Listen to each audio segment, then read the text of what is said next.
But Graham went on to bigger and better national things, and he will always be remembered as the king. Here's Graham Kennedy. Here, come on.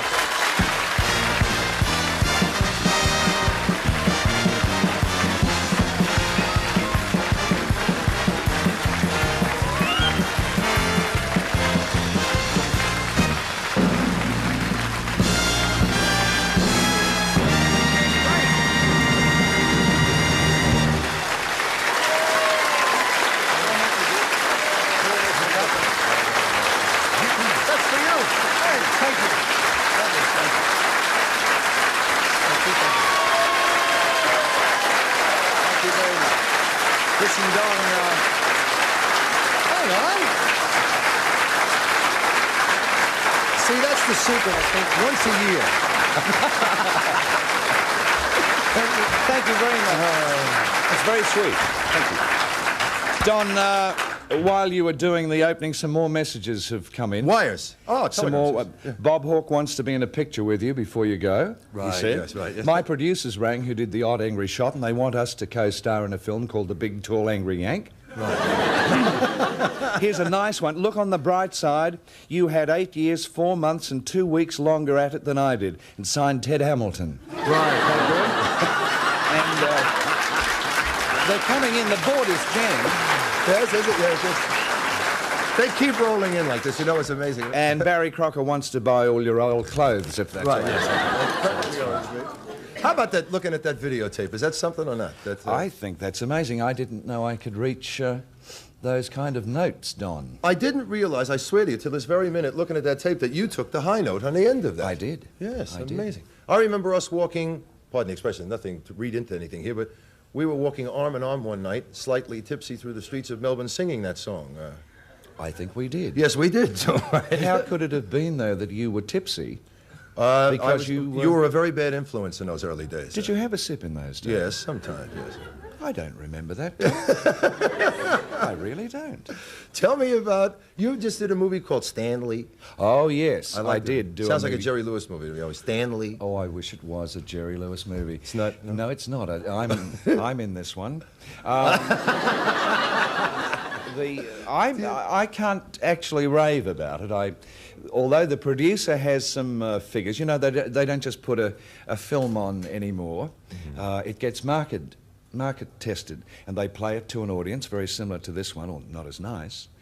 And that's really the secret. Yeah. And they play it to an audience, and the audience fills in the forms and says all sorts of things, and then they come back to you. And my producer, the producer of Stanley, has a lot of evidence to suggest that it's a very, very adequate motion picture. Like, you get figures like 91% were still breathing at the end. Right, yes. And 82% didn't vomit. All kinds of good stuff. Have you ever been into one of those market testing? When we had the show go to the States, they had a market testing thing there with people, but they pushed buttons or something. No, I've never done one of those, but I've been in a few programs and films where I've had that done to me. Stanley is the story of a rich boy who his parents think is not quite all there, and in desperation to become normal, he goes to the computer to find the most normal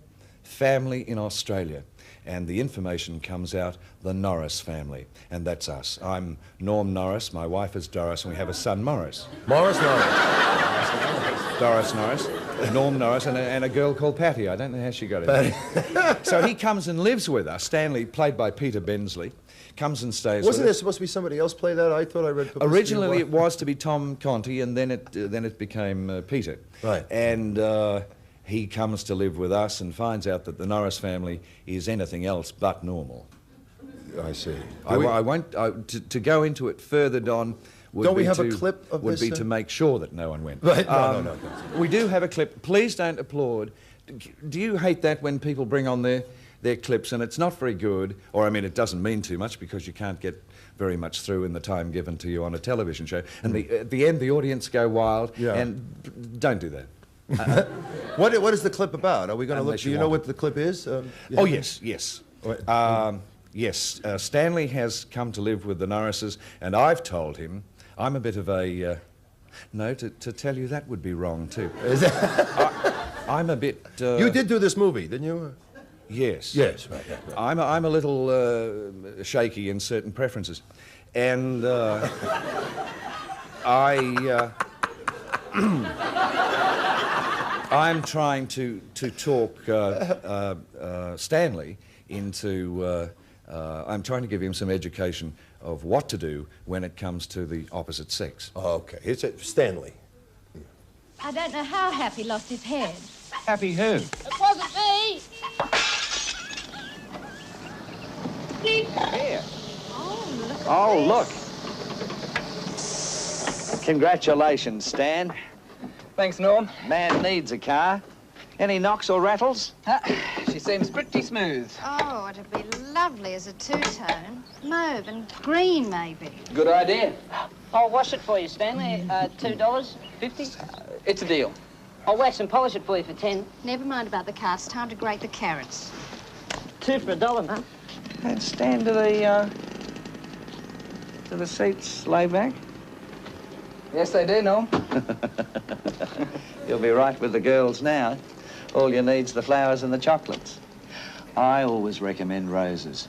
They open up later on. You know what I mean? Hey? And as far as chocolates are concerned, hard centres are the best. That's the right idea. See what I mean? Certainly do, Norm. Oh, it's a funny thing, Stan, isn't it? Sex. Yeah. We'll have a man-to-man about it sometime. I'd like that, Norm. Anytime you like. That's terrific. That's good. I like that. That's very good. You're talking about... That's great. You talk about market testing, you know, with 3 lines, you got 3 laughs. What more do you want? This is true. No, perhaps it's better than I think. Yes. You didn't stop there, though. This movie career of yours is bursting out all over. There was, what's Killing Fields? Is that the other one? The Killing Fields for David Putnam was a most amazing experience. When did you do this one? This was May, June, July of this year, shot in Thailand, and it's a true story of the fall of Kampuchea in 1975, something I didn't know a great deal about.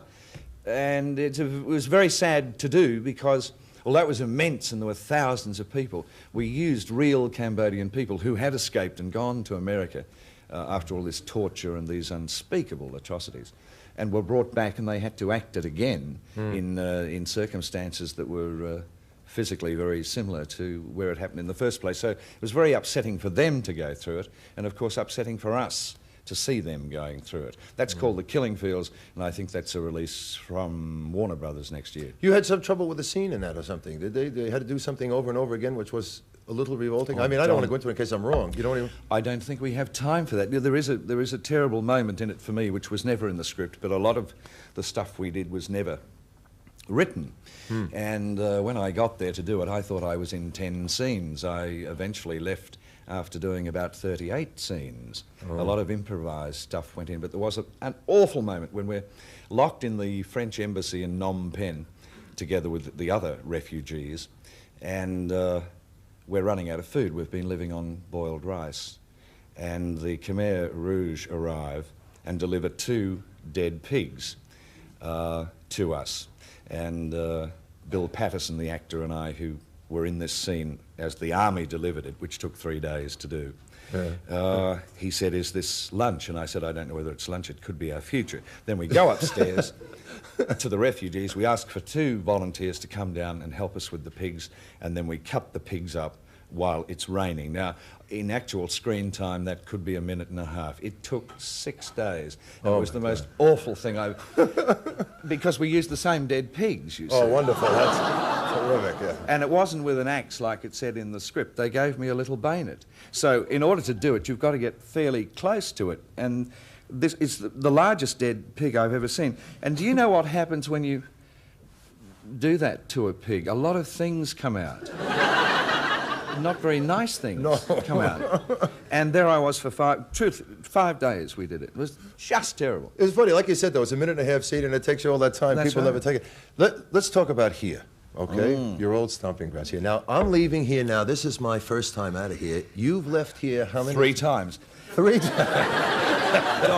What was the first? Tell me the first. One of the most delightful things that's ever going to happen in your life is about to happen to you now. Yeah. Because it's lovely to join here, but it is tremendous to leave the joint. No, not true. It is.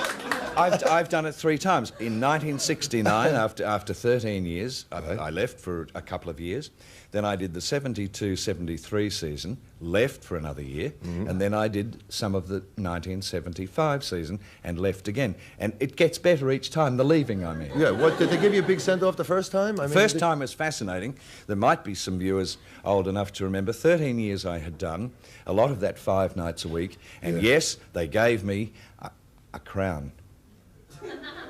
A little imitation crown. After 13 years? Yes. Was there real jewels in it or anything? No, it was a sort of imitation, theatrical crown, which I regard with great respect.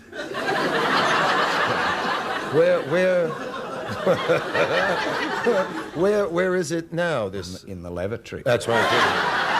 Right by the throne. No, but yes, because you can lift it up in the paper. Right. Very cool. No, actually, it was a very nice crown. But I'm just wondering what you'll get, Don, because you haven't done 13 years. I've already got it. Have you really? Yes. They gave it to me 8 weeks ago, and that's it. Yeah, I think, no, but what about the second time now? The second time was the second your time- choice or their choice? Well, all No. of these times were your choice, weren't they? The 3 times were my choice, but in the last time there was it was a bit each way. Toss-up. It was a toss-up. Yeah. But no, both times I wanted to have a holiday, especially after the 13-year burst. That was a long time. And so I said goodbye and then came back and did part of 72, all of 73, and that's all I wanted to do. And Were there any of the same executives here the second time as was here the first time? yes, I would think. You must remember, Don, on this network, the executives, by and large, and a few of them are,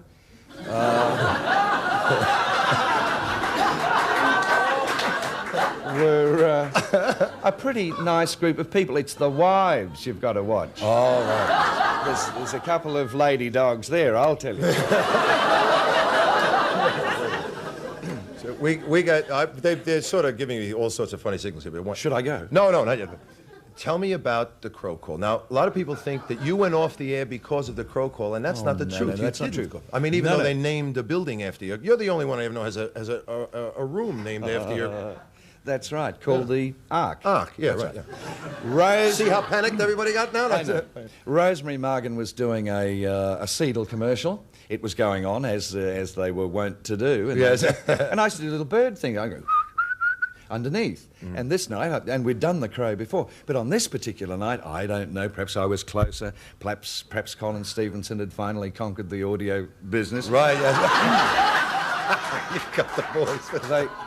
And it was a very clear one. Yes. South Australia wet themselves. Right. Yes. So, and the outcome of that was we pre-recorded the show, which I rather loved because I remember being in New York watching Jack Parr and Johnny Carson and Steve Allen, and they used to boast about the fact that the program was pre-recorded earlier in the evening. Of course, they'd go home and watch it. And I thought, that's a big deal. I'd love to do that. Record the thing, go back to Frankston, watch myself. Or if it was not too good, not watch myself. So that's what happened there, and the program went on for some time after that. Before you got thrown up. But of course, they attribute it to that, I suppose. Listen,